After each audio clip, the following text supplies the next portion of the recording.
Good evening, sir. I'm Dr. Jonathan Reed. I'm new here. I've already heard about you, Dr. Reed. I'm Milton Hooks, the ambulance driver for this shithole of a hospital. That's quite a blunt introduction, Mr. Hooks. You can call me Milton. I like to speak my mind, Dr. Reed. Perk of the job. Don't judge me, and I won't judge you. I'm not sure I understand what you're talking about. Well, I'm no doctor, but I'm pretty sure a gun can't be used as a surgical instrument. You have a keen eye. I learned to shoot during the war, and have carried one ever since. Old habits die hard. No need to explain, Dr. Reed. And if you ever need a better gun, remember, I may have something for you.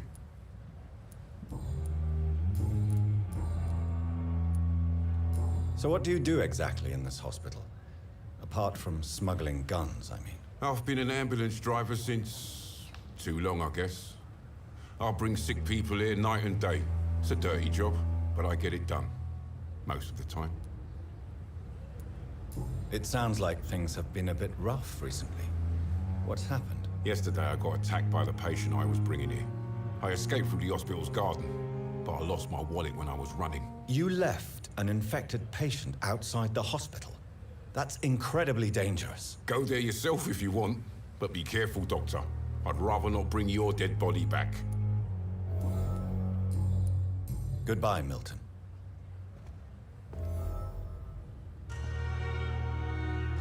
Another night with the glorious battalion.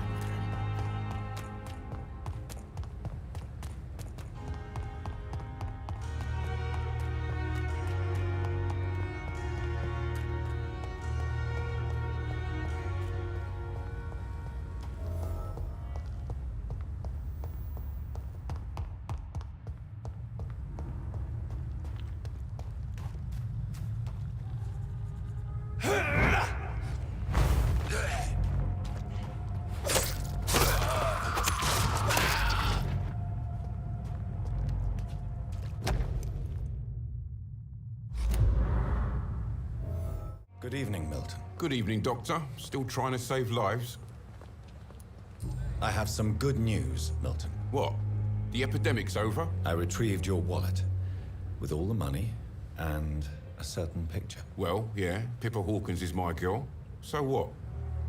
Is it the difference of skin color that bothers you? Not at all, Milton. Good. Please, take this money anyway. To remind you to keep your mouth shut. Not everybody is as broad-minded as you, Dr. Reed.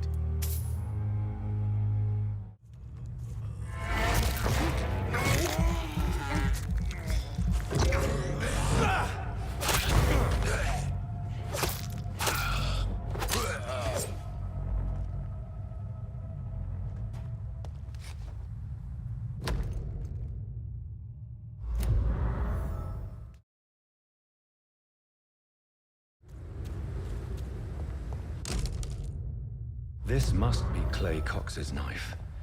A fine blade. Hey, Doc. I have found the gift from your wife. In that case, you'll be properly rewarded, Doc. Clay Cox is a man of his word. I hope that won't make me an accomplice to your future crimes. Who knows what I might do now I feel invincible again.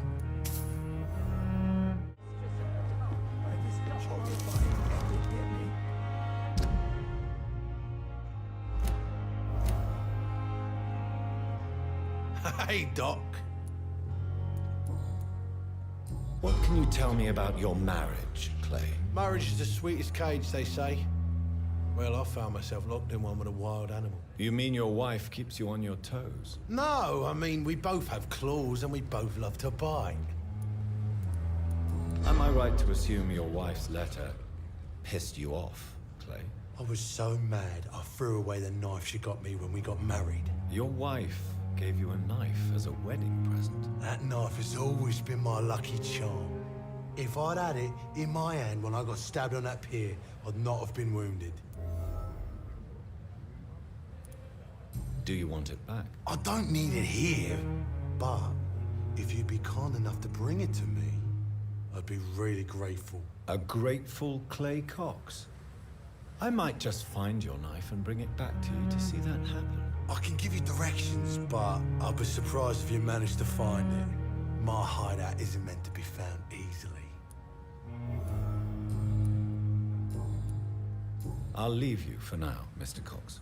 Miss, please, I feel sick. Get over here now.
This must be Clay Cox's knife.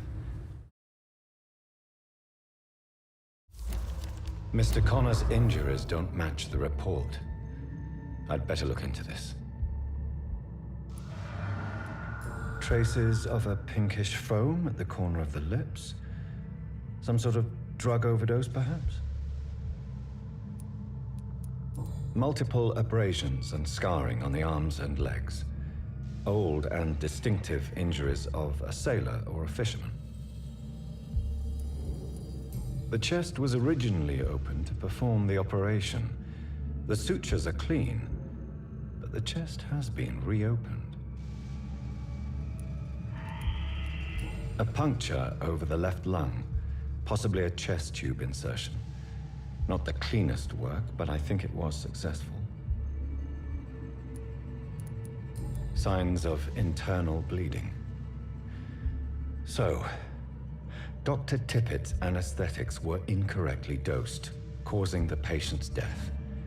And then, he tried to operate on him again. Tippett has made an egregious error.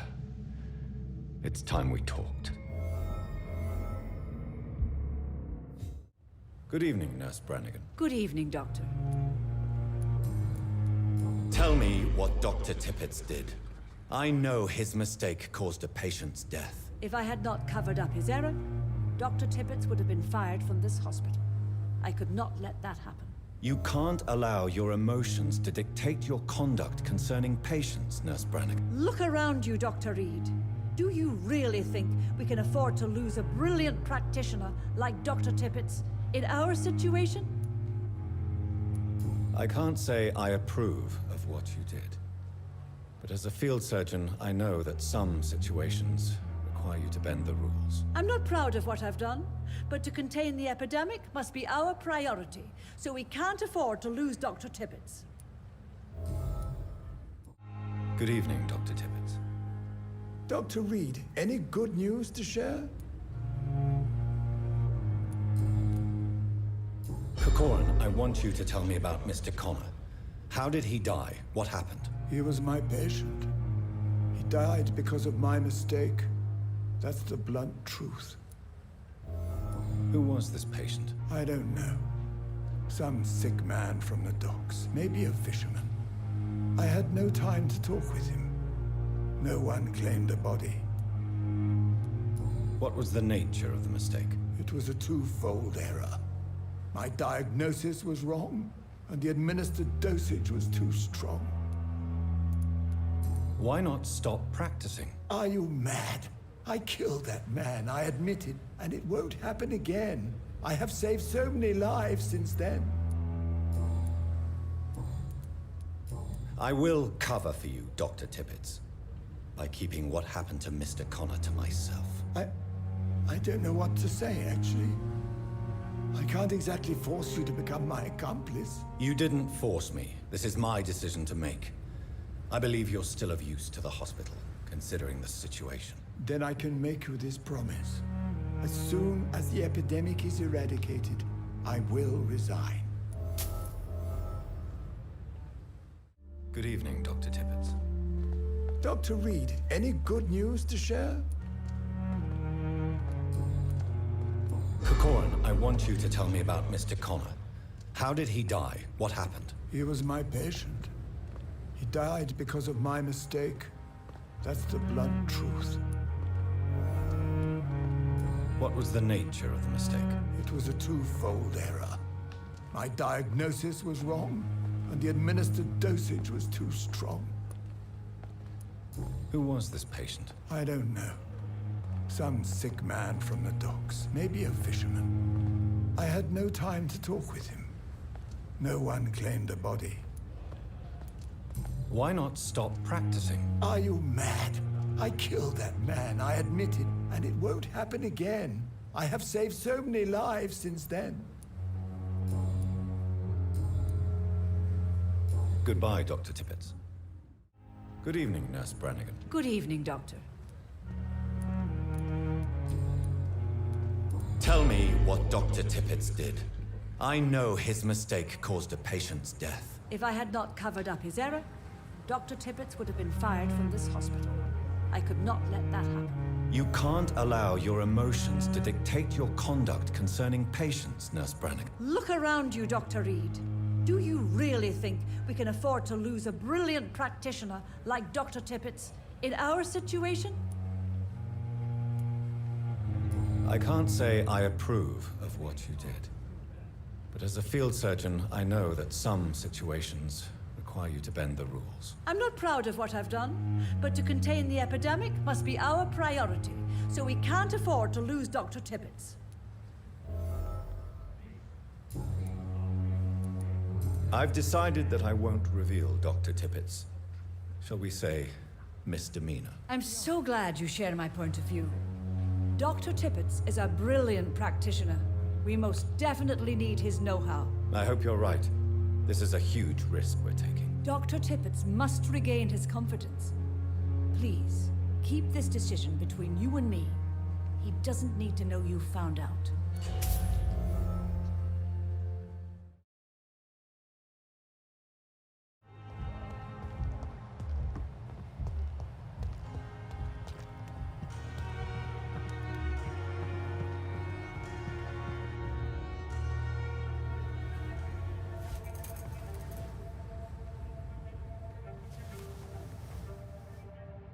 How can I be sure I'll not find your unconscious body in the house again? I promise you, you'll not find my unconscious body. For God's sake, how can you say such a thing? How can you refuse to listen? I tried to warn you for so long. No, I won't let my only son die. You promised me you'll stay alive. Your son lied to you, like the whole world lies to us.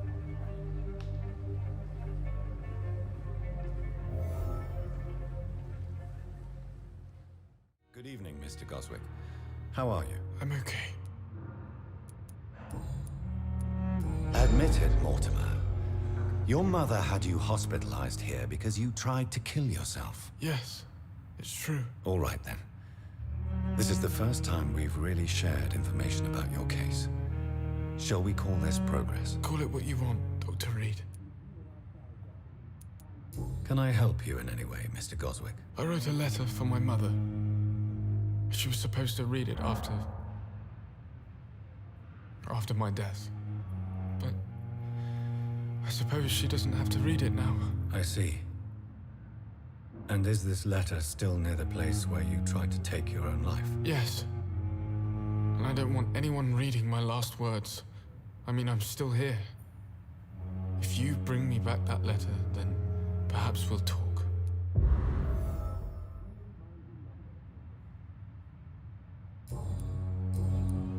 I have to go now, sir. But don't hesitate to contact me if you need any help. Good evening, sir. Doctor.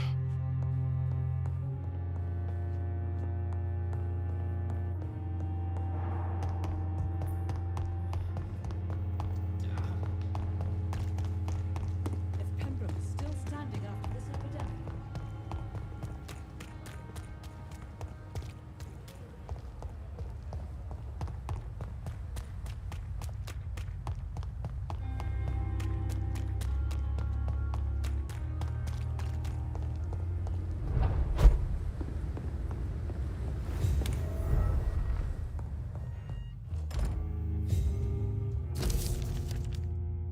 In this letter, Mortimer Goswick does nothing to hide his desire to die. I could give it to his mother, but doing so would betray his trust. Good evening, Mr. Goswick. How are you? I'm okay. I have retrieved your letter, Mr. Goswick. I can assure you that nobody read it but me. Thank you. This is for you, then. For your help. And for your silence. I think you should talk to your mother. It would be good for both of you. Thank you, Dr. Reed. I'll think about it. Now please, let me be. Good evening, Doctor.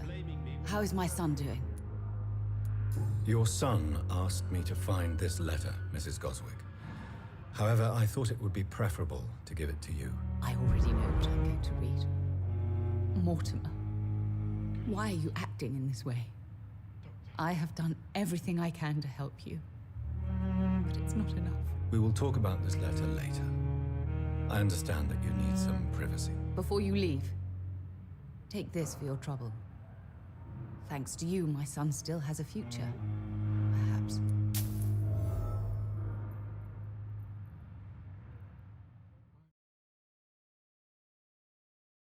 Good evening, Dr. Strickland. And good evening to you, Dr. Reed. Can I be of any help? Tell me more about your willingness to experiment with new medical techniques. Harvey Fiddick is a patient suffering from a severe injury that could cripple him if not treated correctly. I'm convinced your blood transfusion technique could help him. What is it you really want? To save him, or to prove your point? Fair question. I want nothing but to save my patient, Dr. Reed. Especially since I know Mr. Fiddick's story.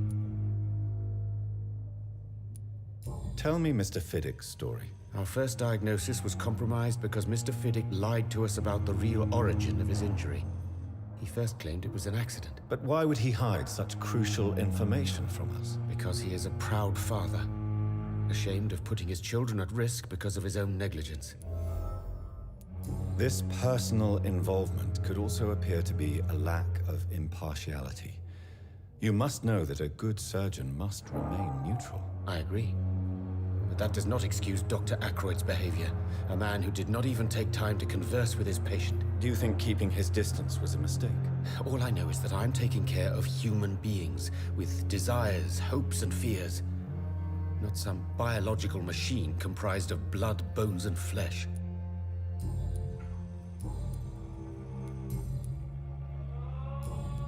Goodbye.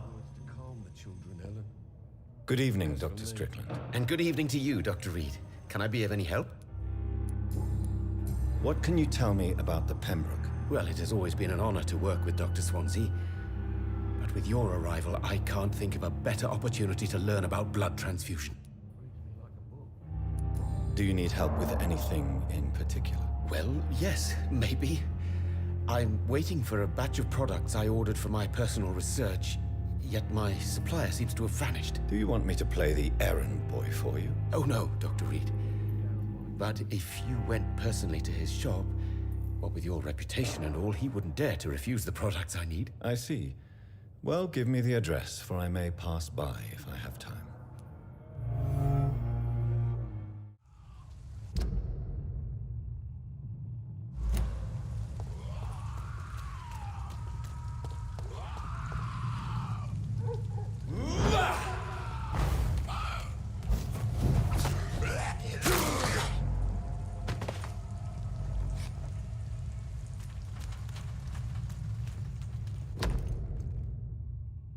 Opium is one of the main ingredients of Strickland's medication.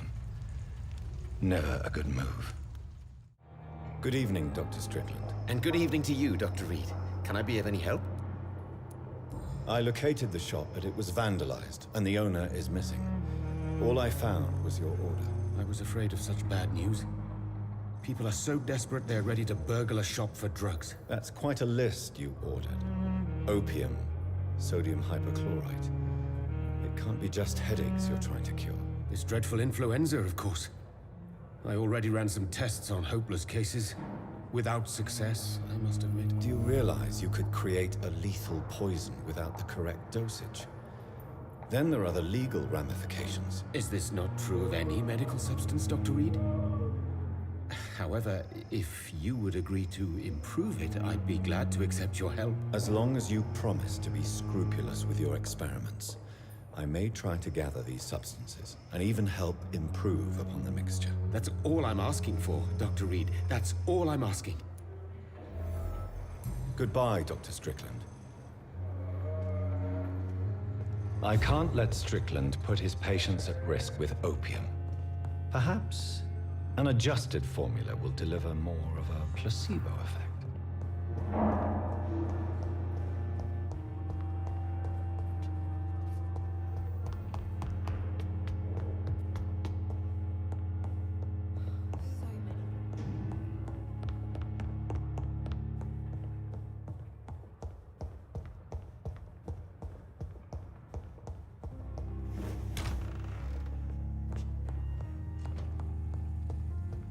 Strickland's project could be dangerous.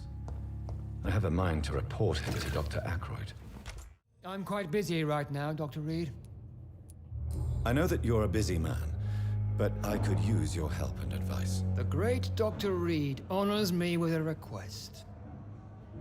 What is it exactly? Dr. Strickland devised an experimental drug for the Spanish flu that he asked me to manufacture. You know what I think of fringe medical experimentation? That's exactly why I want you to keep the result, Doctor. I made sure it won't harm anyone, but I'd like you to take care of it. I see. Put it in my cabinet. I'll give you the key. I'll make sure no one uses this medication by mistake. I'll do that. Thank you for your help, Dr. Ackroyd. Thank you for your trust on the matter, Dr. Reed. Thank you for your time. We'll talk later.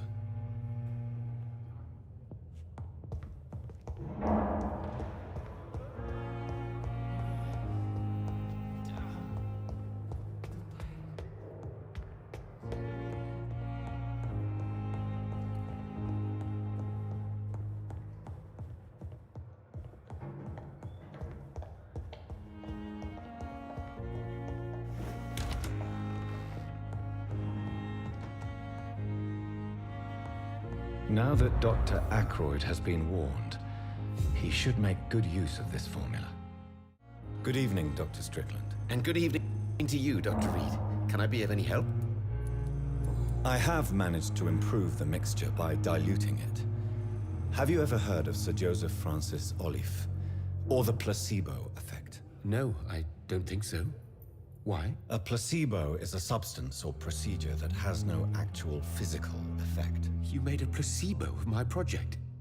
Why? Research has established that a placebo, as long as the subject believes in the effect, can provoke a positive physiological reaction. Really? That's fascinating. And you want me to, what, administer the placebo and see what occurs? Something like that, yes. Well, I'm a bit surprised, but I trust you, Dr. Reed. Please take the key to my cabinet and put this placebo there for future use. Goodbye, Dr. Strickland. At least Strickland can't kill anyone with this formula. Good evening, Miss Howcroft. How are you tonight? I need blood, Doctor. Warm, rich, vibrant blood.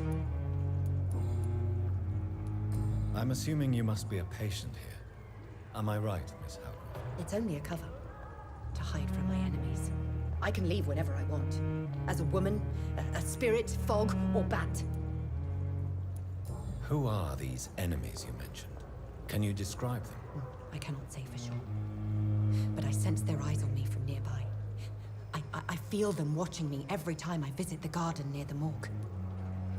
The staff here are not your enemy. They're here to help you, to care for you. I'm not speaking of the doctors in white. I'm speaking of the men and women who hunt me. For I am a vampire. I see. Don't worry. These people will not find you here. I'll personally make sure they leave you alone. Thank you, mortal. But do not interfere with them, for you are no match for those that hunt me. I'll leave you, Mistress of the Dark, to your nocturnal activities.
Good evening, Miss Howcroft.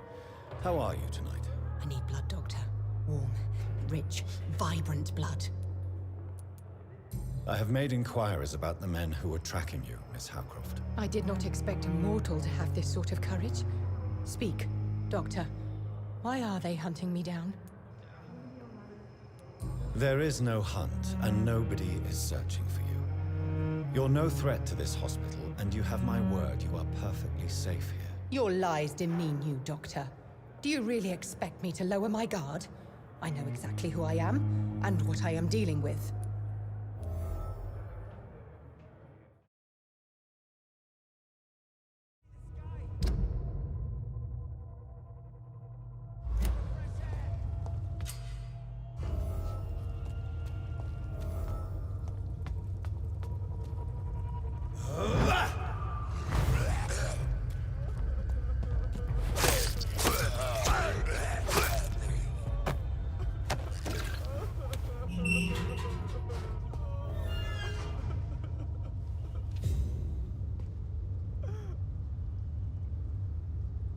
Are you injured, sir? Help me get out of here. I need to get out. I'm Dr. Reed, and I'd be glad to help you, but you must calm down first.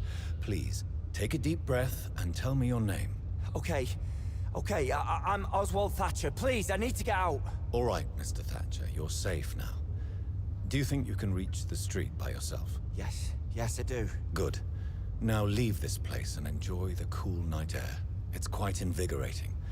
I'm sure you'll feel better if you do.